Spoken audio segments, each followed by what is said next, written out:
Very simple. Young people, let me say this to you. We are gathered here from all over Nigeria.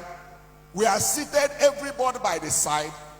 We will listen, everybody, to the same speakers as you're listening to me right now.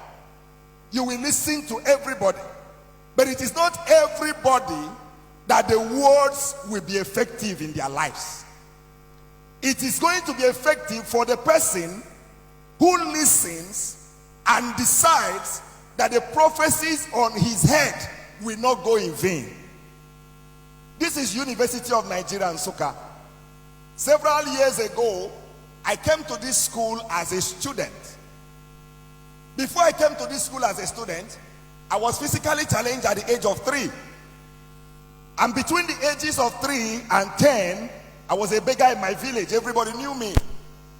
I was crawling on the floor for 7 good years. I will hang something on my neck. I will go to the marketplace to beg. That was what I was doing for 7 years. And for these 7 years, all my age mates were already in school.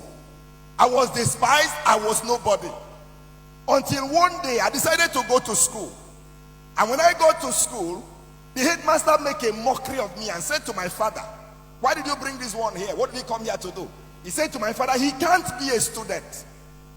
So take him back home. He can't be a student." And then I asked the man, "What will I do?" If you want to maximize who you are in life, you don't tell stories of what has happened to you. You tell stories of what will I do to come out of what has happened to me. That's the question.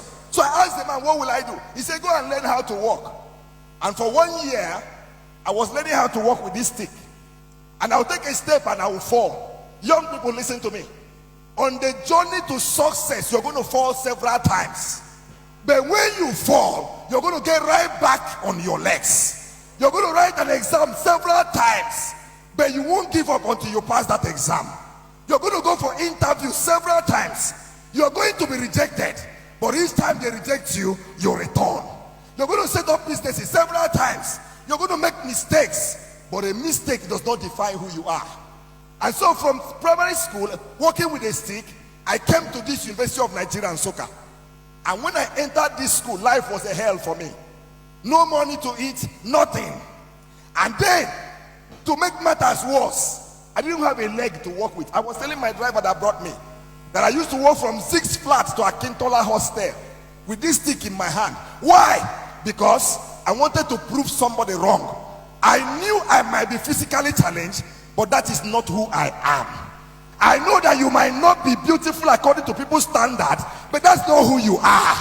I know you might not be as rich as others, but that's not who you are.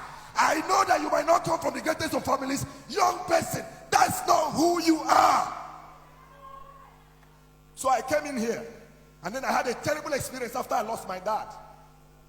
A lecturer, I went to ask him a question in the class, and this man said to me, "Bring the question to the class. I want everybody to gain from this question." So I came to the class, and he said to me, "Come and stand in front of the class at the mass communication department at the Faculty of Arts here." So I stood in front of the class, and this man looked at me and said, "You asked me a question." I said, "They said, let me ask you questions too." He said to me, "When you were entering the university, where did you pass?" I said, "Sir, I passed through the university gate." He said, "When you were passing, who did you see?" I was wondering, what was the need? I said, "Sir, I saw the transporters, the Okada people." Said, "Yes." "Who else?" "I saw the security people." "Yes." "Who else?" "I saw those hawking." He said to me, "Think very well. Who else did you see?" I said, "Sir, I saw those who were begging." He said, "Describe them for me." So I described them to him. I said, "Some of them are blind, some of them are physically challenged."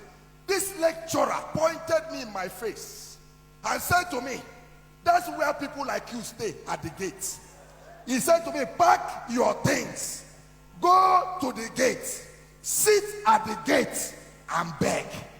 He said to me, "You will never become anything. Your place is at the gate." He said to me, "Look around the class. Is there anybody with a stick in their hand?" He said, "Pack." Listen to me, child of God. Young people, listen. Life is not about the container, but the content. Life is not about the container. It's not about how tall you are. It's not about who you think you are. What can you do? What is inside of you? What prophecy are you carrying? What dream are you carrying? Can I share to you? I left this school with a first class. Listen to me, young people. I left this school with a CGPA of 4.86. Listen to me, young people. Today as I stand here, I have a PhD. I am a lecturer and I teach in 2 different schools. I have cars that I drive on my own. I have family, I have a wife and children. Listen, child of God. Nobody is your classmate. You are your own. Nobody should influence you.